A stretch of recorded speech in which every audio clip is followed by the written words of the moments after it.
Do you guys have any stories of what you've seen in O Block over the years? I noticed you had bear mace on you. Have you already used it? I used it a few times. To be able to be a big brother to these brothers, to be able to show them that it's more to just the streets. Who is? Tommy G. Yo. Hey, Good to meet you. I'm Gleesh, man. Welcome to this place they call O Block, you see what I'm saying? Shout out to Muslimatics and my boy Tommy G, come on. Not from 63rd.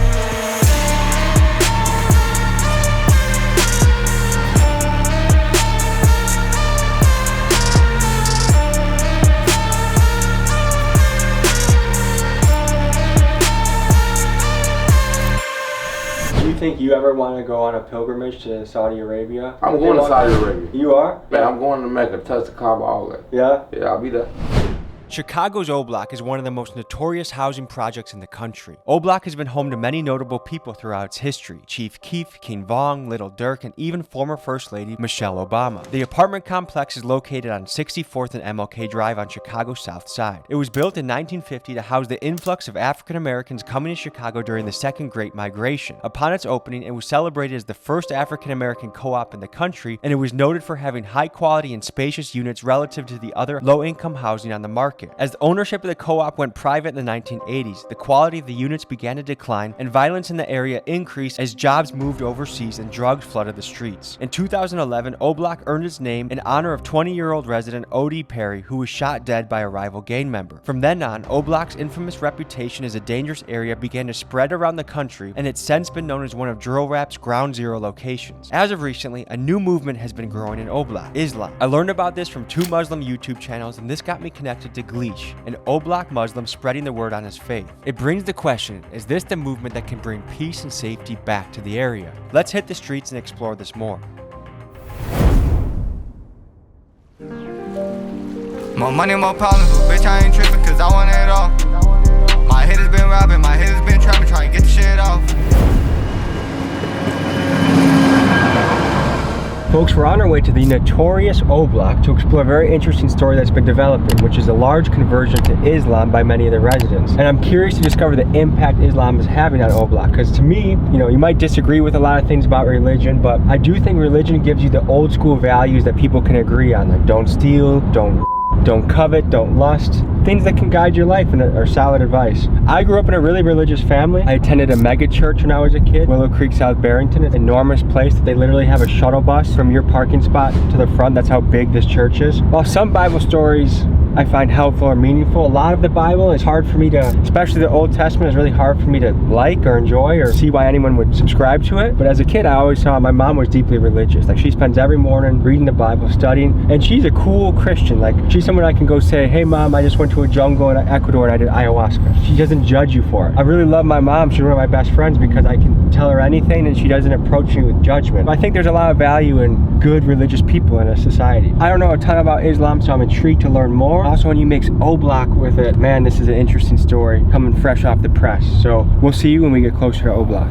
Hey, first things first, we got hot boy cooking. I'm in the yo gassed up off cookies. Fuck niggas mad cause this hoe keep looking. That's cause if I wanted that bitch get took. I done came in this bitch, started crashing the beat. It's kind of a intimidating place because it looks like a mixture of a place to live and a prison. Like, you have fences with sharp little points. It's all fenced in. You have your own security force in O Block. Feels like a place like when you get in there, it's hard to get out. What's up, brother? Don't film? No, not while we walking in. I gotta get y'all in first, you know what I'm saying? Put y'all cameras up like in y'all book bags. So I'm gonna come get y'all now. Okay, cool. Sounds good. Guys, t-shirts are on the site right now, flying off the shelves. But even cooler, the Big Dog Gotta Eat sweatshirts. They sold out in 36 hours last time. Get yours. Freshest thing on the market right now. Big Dog's gotta eat, especially during Ramadan. After the sun goes down, you gotta eat, you know what I mean? Rep the movement, get it while supplies last. Appreciate your support. TommyGMiggy.com.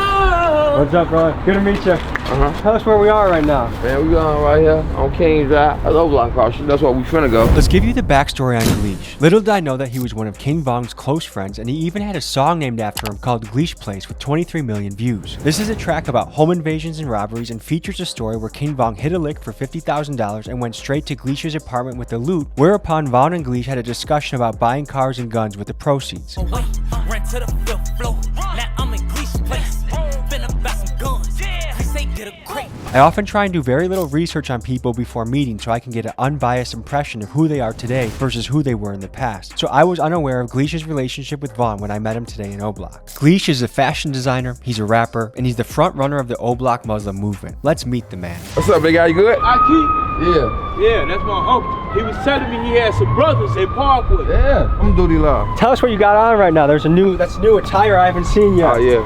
I got my throw on, my Muslim throw, my kufi, my Muslim chain. Was it hard to start rocking that? Because that's not typical outfit in this area. I had to get used to it. Do people ask you a lot of questions when they see you wearing that? Yeah, they think it's a dress. I don't take that lightly, but it's a throw. Yeah. What percent of people around here you think know about the Muslim movement? 2 billion Muslims throughout the world. It's Arguably the biggest religion in the world. Yeah, I'm Duty Law. How long have you been involved in it? Like 2-3 years. Okay. Right now it's Ramadan. Right now. How are you feeling? I'm good, but I can't eat or drink. I knew guys on my wrestling team that were Muslim wrestlers, and so they would go an entire practice without eating or drinking, and that takes a lot of discipline. Yeah, it takes discipline. It's really a man thing. Man over matter. Last time I was here, the security here is pretty tight. Yeah, they tight right now. They real tight. So does that mean that O-Block has gotten safer? Everywhere all the same. It's just they got to tighten up their security, so that's the type of stuff they do. This arguably could be the most notorious project in the entire country. Is that a bullet hole right there? That's a bullet hole, but it's natural. You go somewhere else, bullet hole. Happy Ramadan. How are you? What does Ramadan mean to you guys? I mean a lot of things. Not just eating and drinking. Be nice to other people. Yeah, he's one of the guys I look up to too. He makes sure I'm good. He feed me. You have to care for other people. They teach you that there's a lot of people on earth that don't have no food, no drinks, nothing. So you have to think about other people before you think about yourself. Yeah, alhamdulillah. Are there any Arabic words you could teach the audience? Alhamdulillah is the best. Shukran is thank you. Yeah, How did you get the name Gleesh? I've never met a Gleesh before. Look, Big Vaughn. they just call me Gleesh.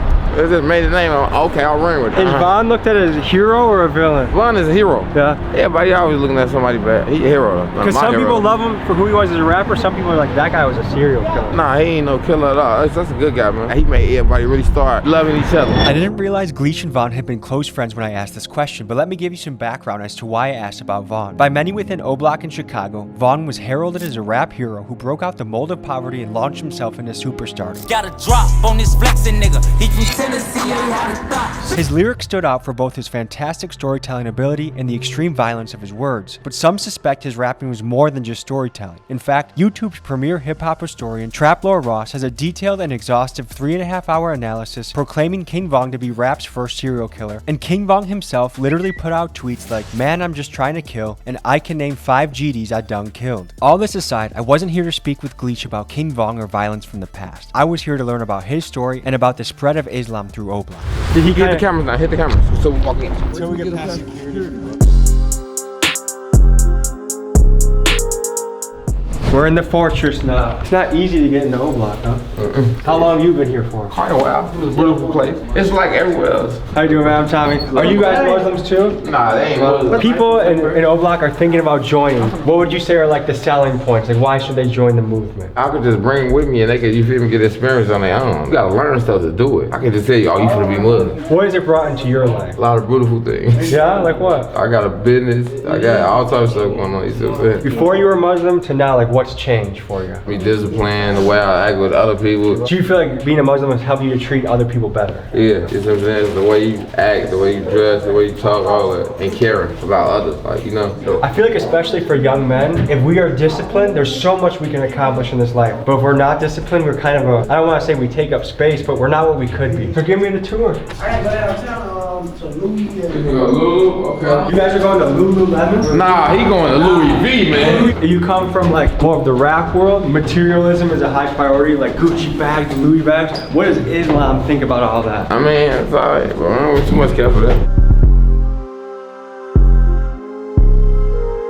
Where are we right now? We at my mom's house. I'm gonna move out of there soon. Where do you want to move to? I'm gonna move somewhere nice. You want to stay in Chicago? You want to move out of the city? You want to move out of the state? Eventually it's to move out of Chicago though. Yeah. How many guys in this room are Muslims? They Muslims. So what do you think about joining Islam or becoming a Muslim? What do you think about it? Supposed to be a nigga, you better chew this stuff. Do you think, hey, this is something I want to do one day, or is it like, nah, it's not for me? I don't know. Yeah, anything in the process will take time. Especially something like that is a big commitment. It's not like you're just done with it in a day. Like if you commit to being a Muslim. Like, that's a big new life change, you know? I grew up in a very Christian family, but I've never felt called to dedicate my life to it, you know? Because you have to really change everything you do from that point on. Like, yeah, you can be Christian or whatever, but like, I don't know what they do, like, follow, like, discipline, like, when it's time, like. I mean, it depends. Muslims are a lot more disciplined than Christians. Yeah, like, they do like, 5 times like a day. I would say, like, the disciplined Christians, like my mom, every day when she wakes up, she reads the Bible, prays. Yeah, but what about the other people? A lot of Christians don't do shit. Yeah, when it's Islam, like, you know, it's a way of life. Do you have to own anything to be in Islam? Like, do you have to buy, like, a prayer rug or anything like that? No. I got a couple of them in the room, though. Yeah? You want to show us? Yeah, it's one it's a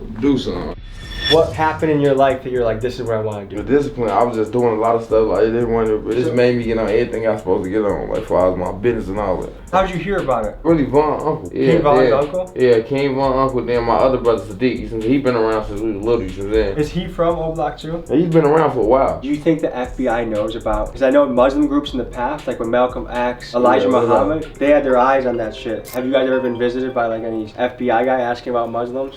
Police are real anyways. We don't worry about this. I don't worry at all. Well, I think if you're doing nothing wrong, you got nothing to worry about. Alhamdulillah. You know? That's what you said. Ain't nothing going on wrong. You see what I'm saying? What did your mom think about it when you told you you're Muslim? She love it. Is it easier to get men to join or women, or do you get both that join? A little easier for the man to join, but like they gotta have the sisters around. They gotta really get a right feel of it. You see what I'm saying? I feel like Islam's a lot tougher for a woman because there's more rules for a woman. Ain't nothing tough though. It ain't nothing tough. I mean, you can do whatever you put your mind to. Do you think you ever want to go on a pilgrimage to Saudi Arabia? The pilgrimage, also known as the Hajj, is the 5th pillar of Islam and is something that every adult Muslim must do at least once in their life. Each year, millions journey to Mecca, shedding titles and distinctions to stand as equals before God. Through rituals rich in symbolism, pilgrims seek spiritual renewal and forgiveness. But the Hajj is more than just a ritual. It's a bond of brotherhood and unity transcending borders and cultures. It was on his pilgrimage that Malcolm X met Muslim brothers from all corners of the globe and where he changed his opinion on race relations forever. Through the GoFundMe link in my description, we can fund Chicago Muslim brothers on their trip to Mecca and hopefully be a small part of helping Chicago to be a more peaceful place. Please consider donating. I'm going to Saudi Arabia. You are? Man, I'm going to Mecca, touch the Kaaba, all that. Yeah? Yeah, I'll be there.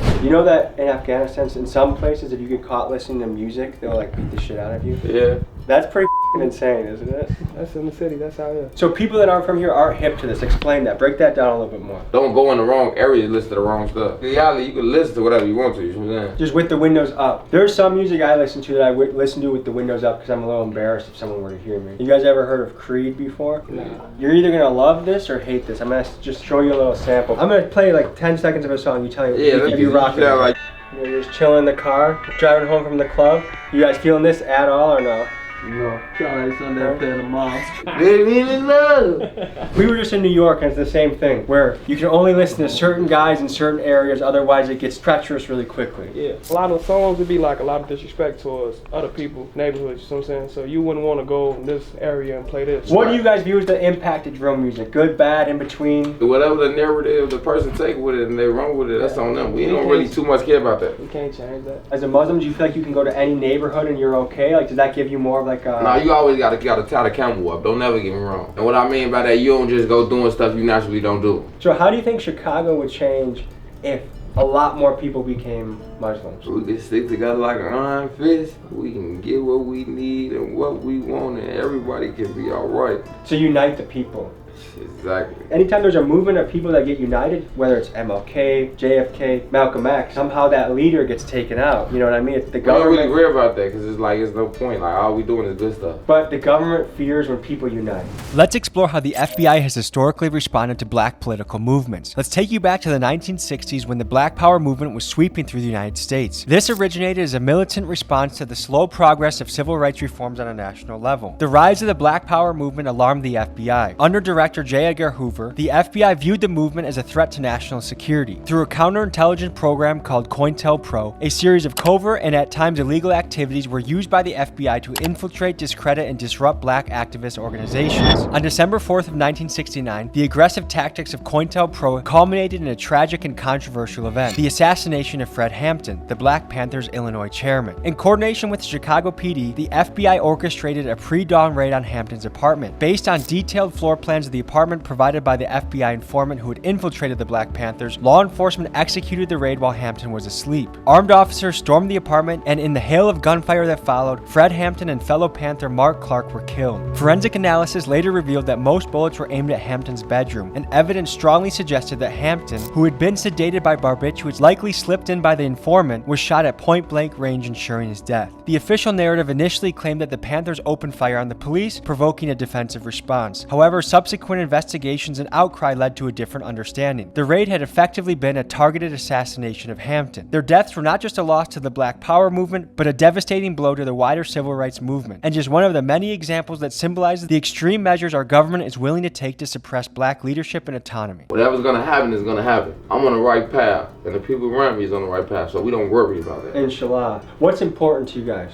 Each other, our kids, our families, like others like Money. That's one thing, but it ain't the biggest thing. When you're dead and gone, is there anything that you will want to have accomplished or want your legacy to be? Like, Make sure all our people do, like father our kids. We want to have them left with things and stuff like that, business and stuff like that, for the long term goal, and you and your people. do you have to figure out which way Mecca is? It's this way. Yeah? How would you know though? Pull your compass out and see which way to Love you praying this way though, Yeah, you can't pray that way. I also say that gay though. But you know, I could get none of my west.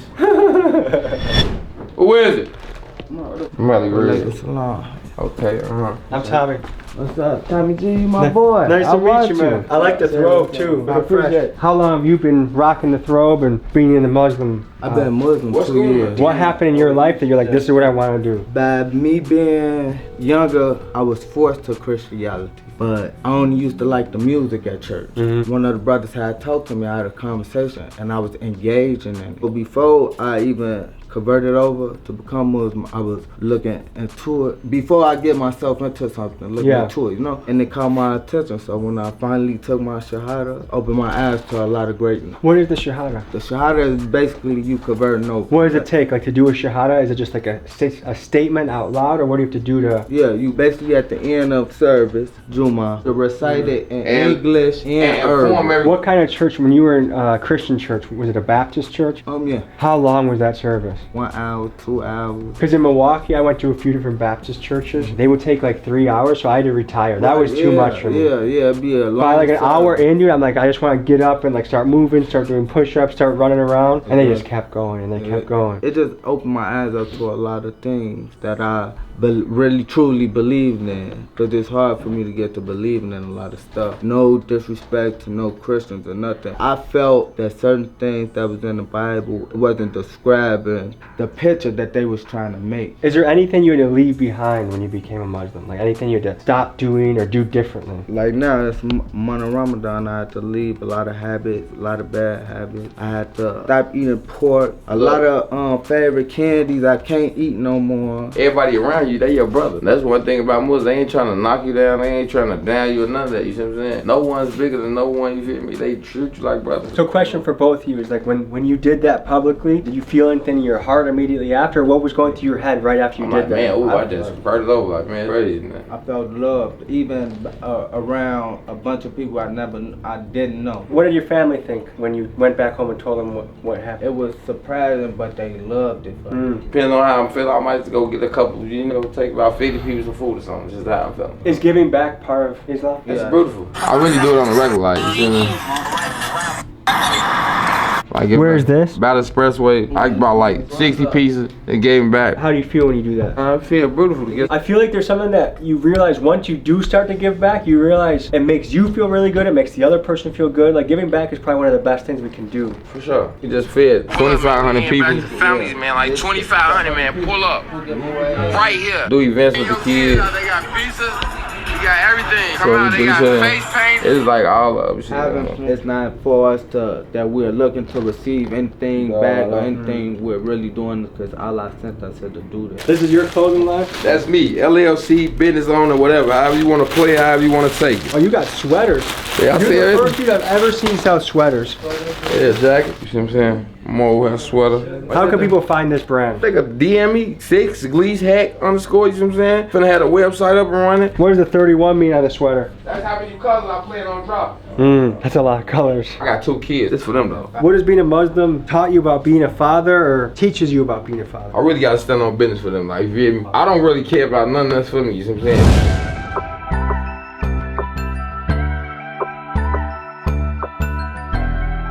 over time as you've grown up here? Gotten better, worse, different? What's changed? This is what they make it, bro. They just, it's perfect to me. It's beautiful. And it's not what they think it is or what they say, bro. So what are you gonna eat tonight once you're done with your fast? It depends. I might go to the malls to break my fast, but if not, it's easy. You know me, I still eat regular stuff as long as it's not pork or nothing like that. So we're leaving O-Block. Where are we heading next? We're going to the master, man. Undisclosed location. I ain't gonna tell y'all that, but y'all gonna see when we get there. This is not an easy place to come in and come out. As you can see, look, they got this on lock. You gotta show an ID, you gotta go through a checkpoint. This place is on lockdown, man. Do you guys have any stories of what you've seen in O-Block over the years? These the best people y'all need to run to. Y'all don't run to my people and them. No, look, they go look. They make sure everything's secure. But I noticed you had bear mace on you. Have you already used it? I used it a few times. What was the situation you used it in? Ask your boy. Crowd get too crazy. Crowd control. Well, we be getting that. What, you want me to ask any questions? No, I don't want to be right here. We can't be right here long too long. Like statistically, if you want to be involved in violence, it's usually late night, it's usually alcohol, and it's usually people that know each other. So if you don't cause any issues, it's probably going to be rare that someone's going to try and cause an issue with you. O-Block is no different, but O-Block is so bad, like that. Is it? Yes, O-Block so bad. What makes you say that? We had a fight. There's a lot of fights here? Yes. How often do fights happen around here? One right there, some at the park. Yeah, the park. They shoot at the park so much. A shootout? Yes. What is that like? I don't know. I don't know. How old are you? I'm 11. 11? I'm in 8th grade. Oh, 8th grade. And what's 10 times 10? 100. Okay. 20 plus 20? Yeah. You tell me. 40. 40? Hey, keep studying hard, all right, brother? Okay. Have a good day, okay? Okay. We're hopping the car. We're gonna follow them to the mosque.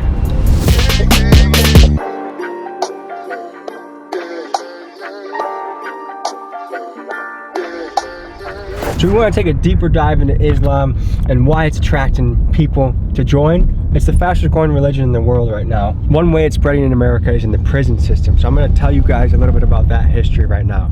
Since World War II, Islam has steadily grown throughout the US prison system. The Moorish Temple and the Nation of Islam are the two primary forces behind this movement. Much of the momentum came after Nation of Islam leader Elijah Muhammad and around 100 other members of the group were sentenced to prison for World War II draft evasion, and in their time at prison, they began to spread the message of Islam. Through the 1960s, Islam continued to spread through the prisons. The two main factors driving this was the increase of incarcerated black men and the empowerment and popularity of the civil rights movement. Furthermore, the 1962 court case Fullwood v. Clummer ruled that incarcerated Muslims had a legal right to practice their religion. The increase in prominence of Islam did come with challenges, however. Many Muslim prisoners were denied by guards the ability to spread religious literature and the ability to meet and conduct religious services. In one such case, Cooper v. Pate, refusal of access to religious texts in Illinois Stateville Prison was ruled unconstitutional and a violation of the freedom of religion by the Supreme Court. These challenges would increase following the September 11th attacks. The U.S. Bureau of Prisons froze the hiring of Islamic chaplains following the attacks in an attempt to reduce radicalization among the inmates. Today, Islam is the fastest growing religion throughout the U.S. prison system, with an estimated 80% of imprisoned converts becoming Muslim and an estimated 35,000 to 40,000 converts coming every single year. One of the appeals of Islam is that the structure and brotherhood of the religion is an attractive alternative to the danger and chaos of the streets.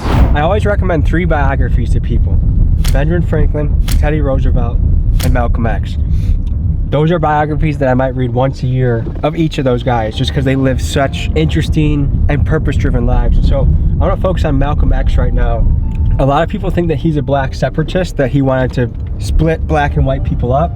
And for part of his life he did when he was in the Nation of Islam. Then he went on his pilgrimage to Mecca and he saw white brothers from Chechnya, he saw Middle Eastern brothers from Syria, he saw people from all across the world, and he realized we all are one, we all can be brothers. He died tragically just as his career was taking off, and I think it could have made a positive difference. Let's cover his assassination. Malcolm X is one of the essential characters in the story of the Black Muslim movement. He was born in 1925 and his life quickly became hectic. When he was 3, his family had to move from Omaha because of threats from the KKK. When he was 6, his father's bizarre and tragic death convinced Malcolm it was the work of white supremacists. His father's death drove his mother to insanity and led to her becoming institutionalized in a mental hospital. Malcolm began to find trouble as a juvenile juvenile, and his criminal activity led him to become a ward of the state by the age of 14. He was assigned to a boarding school under the supervision of a white family. At this boarding school, he excelled academically and socially, and he developed aspirations to become a lawyer. However, his English teacher shot down his dreams and told him that as a Negro, he should set his sights lower on things like becoming a janitor or carpenter. Experiencing a massive frustration with the white world he felt limited by, he moved to black-dominated Harlem and began a life of crime. He and his friend Shorty ran a burglary ring, and he supplemented his income with pimping and selling reefer. Outside of crime, he became well known around town for his dance moves, his zoot suits, and he tore up Lindy Hop dance clubs. Eventually, he was caught for his crimes and sent to prison. It was here his life changed and he discovered Islam. He joined the Nation of Islam and educated himself in prison by reading every book he could get his hands on. And in doing this, he emerged as a powerful and influential leader. From the time he was released in prison in 1952 to 1960, he helped grow the Nation of Islam from 400 members to 40,000. As a prominent figure in the Nation of Islam, Malcolm X advocated strongly for black empowerment and self-sufficiency. Nation of Islam leader Elijah Muhammad handpicked him as his right-hand man and sent him around the country to give speeches, rally up the troops, and grow numerous mosques. His compelling speeches brought him national attention, and his views often sparked controversy. His growing popularity eventually led Elijah Muhammad to feel threatened, and this later led to Malcolm leaving the Nation of Islam in 1964. It was then that he went on his pilgrimage to Mecca, where he met Muslim brothers of every color across the globe. And from this, he returned with a new understanding of race relations and a commitment to racial equality and harmony. Malcolm X's life was tragically cut short in 1965 when a Nation of Islam member assassinated him. Many believe that the FBI had a hand in this. He remains a key figure in the fight against racial injustice and is a widely celebrated black hero.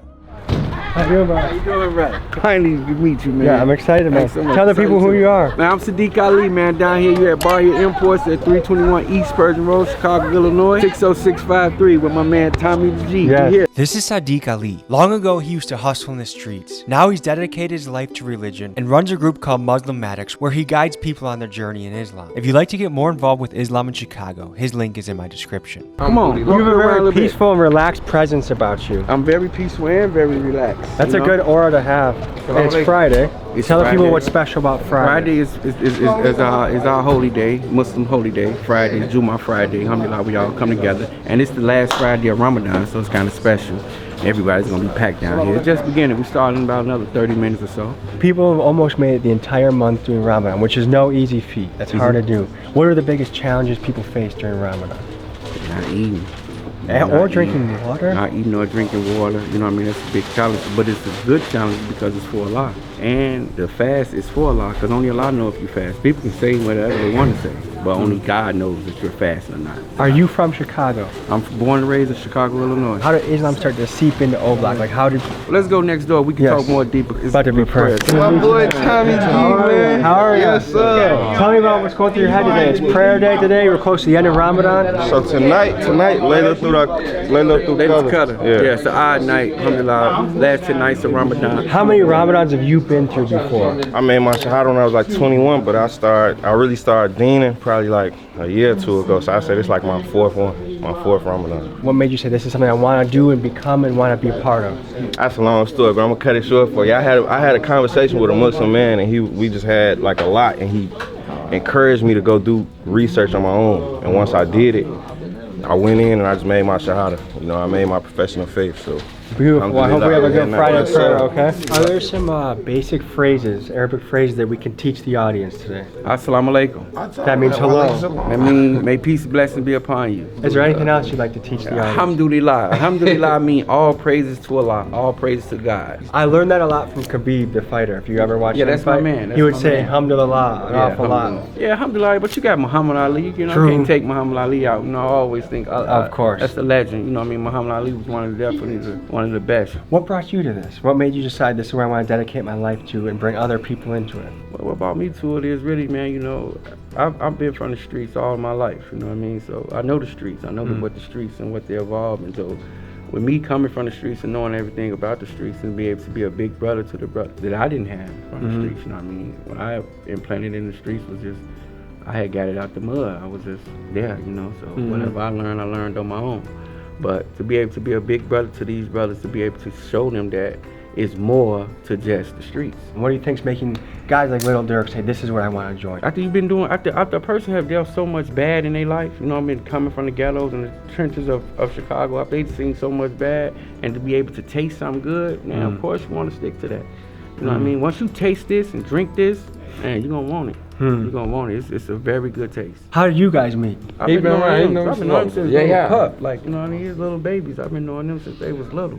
So if a guy comes here for Friday prayer, then on Saturday he's out, you know, chugging a 40 and doing a music video with like, hey, I'm gonna shoot up this guy, shoot up that guy. How do you coach him along the path? That's how I explain to the youngsters. I say, imagine us that we on a boat, okay, and then you wanna, and you know, it's hot on the boat. We all on the boat, and of course, people want to test the water. They want to jump in the water, right?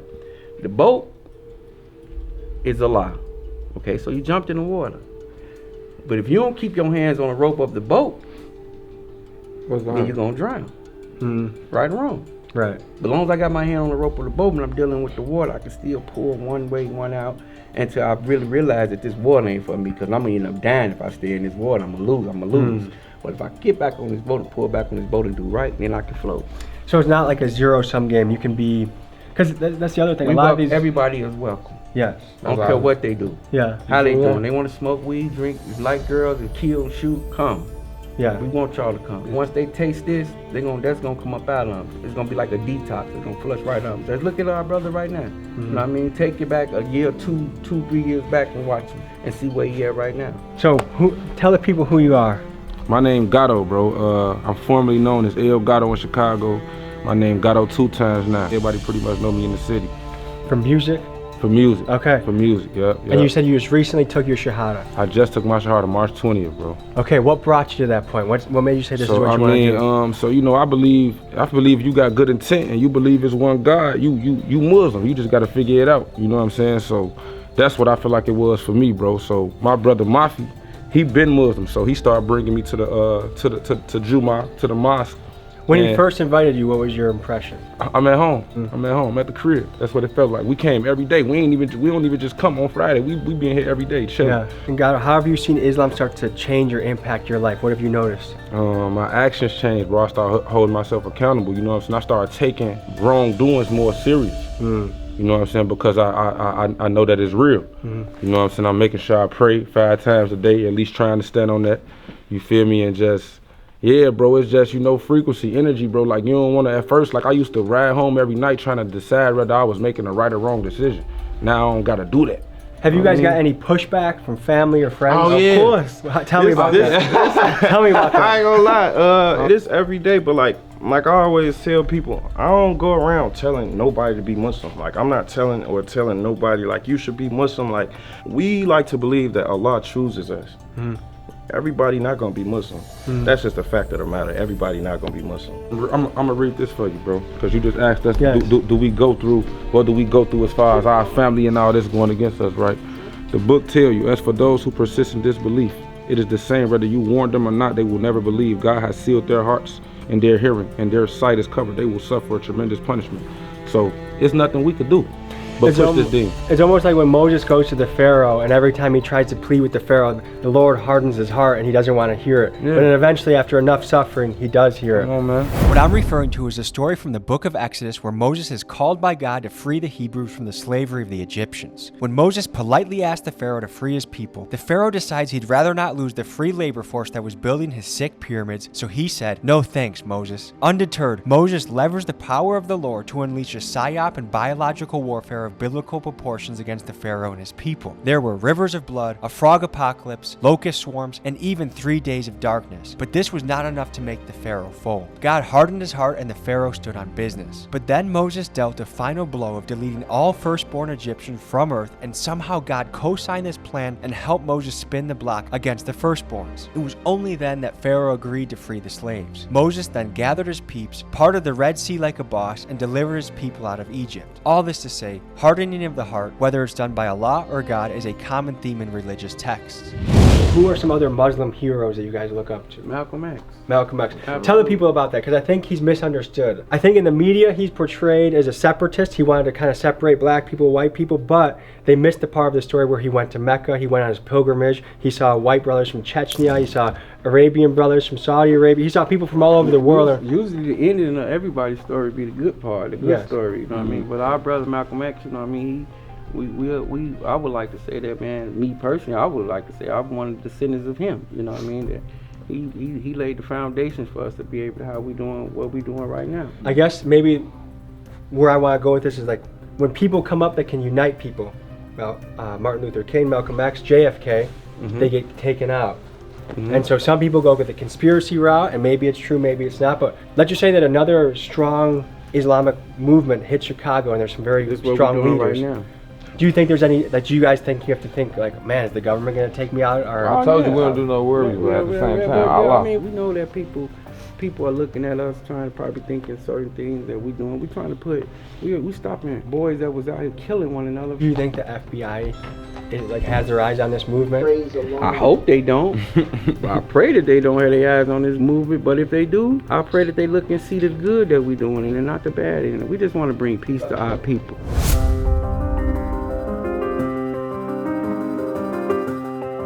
Okay, so where are you taking us next? You know, right now it's been so packed over here, man. We've been doing a lot of dawah, man. A lot of people been coming down and, you know, embracing Islam.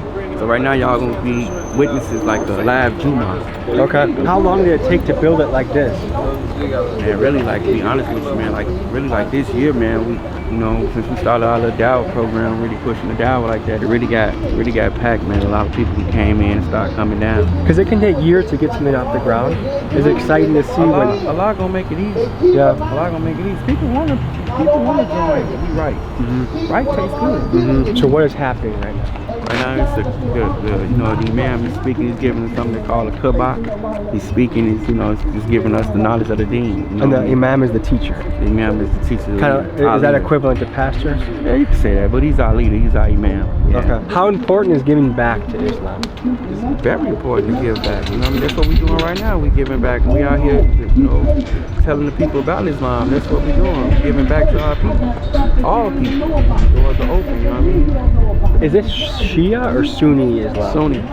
The Muslim faith has two major sects, Sunni and Shia. After the death of the Prophet Muhammad in 632 AD, there was a debate on who should become the next leader of the Islamic Caliphate. Those who pulled for Muhammad's friend Abu Bakr became the Sunnis, and those who wanted the leadership of Muhammad's cousin Ali became the Shias. Sunnis make up the vast majority with around 90% of the global Muslim population. Here's how they differ. During prayer, Shias have their hands by their sides, and Sunnis keep their arms folded. Also during prayer, Shias are mandated to touch their forehead to natural material, while the Sunnis are not. From an outsider perspective, it seems like relatively minor differences separate the two groups, but these differences have resulted in major power struggles. A few years back in Iraq, Saddam Hussein's Ba'ath Party was highly repressive of the Shia majority, and currently in Syria, the country's Sunni majority are oppressed by the Shia-dominated government. Whether it's Protestant versus Catholic, the Packers versus the Bears, Democrat versus Republican, humans prove time again that we are tribal creatures.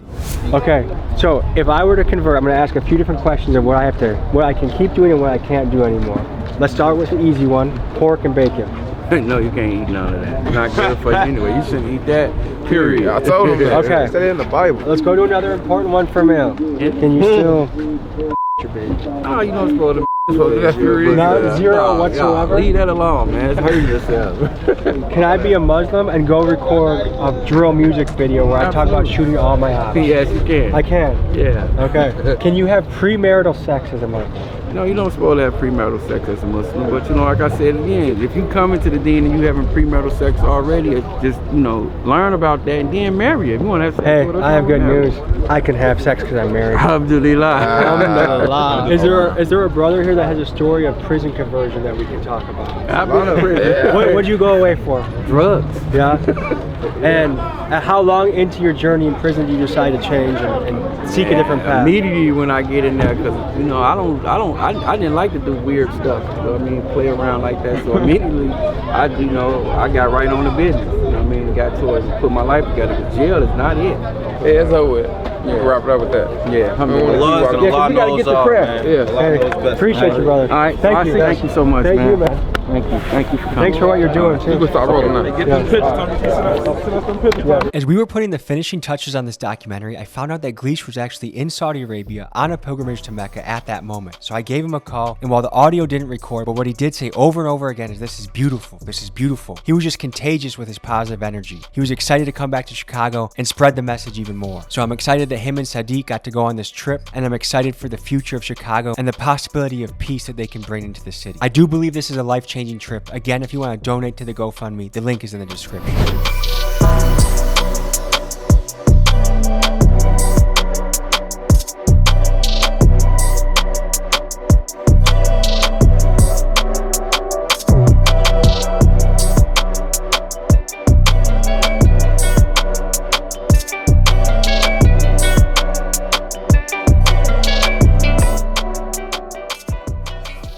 Folks, hope you enjoyed this episode. You want to watch another? Here. You want to subscribe? Over here. See you next week.